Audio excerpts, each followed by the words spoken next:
from a candy store in Bloomingdale, Illinois, when I was 16 years old, and I was glad.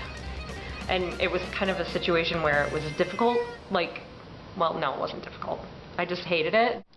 As a matter of fact, I've never been fired from a job because I make myself indispensable and soon they can't do without me. No, I have personally never been fired, but my husband was fired once from Time Life Books. Why, you might ask?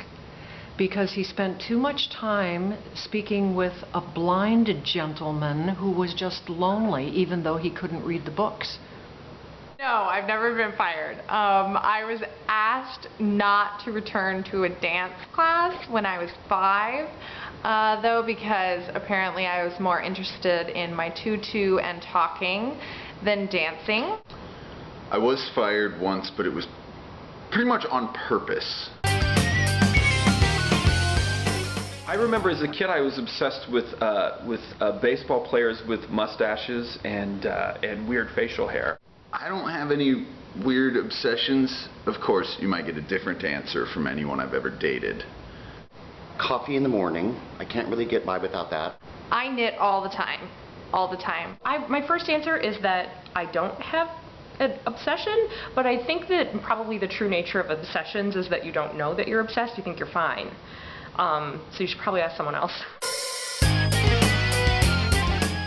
3rd grade, I got into an accident where I almost lost my eyeball because my brother and I were horsing around in the backyard, and I had to miss like 2 weeks of school, and I had to have eye surgery. And once it was all over, my brother and I were really disappointed because they were talking about that maybe I would have to have a glass eye. And later my brother and I were really disappointed because we thought it would be really cool to be able to like pop the eye out and put it back in. Ridiculous, freaky. My mind's a blank. I have a boring life. Pictures of Europe, because I would love to live there. I really want a corgi. A couple of diplomas. Fancy playbill with my name in it. And a donkey. I really want a donkey. Someday I'd like to have a donkey, like walking around in the backyard. To be happy? Yeah. I would have a houseboy. That would be on my collage. That is a loaded question. I really like scripts that sort of break out of traditional storytelling and try to do something a little different to confront particular ideas.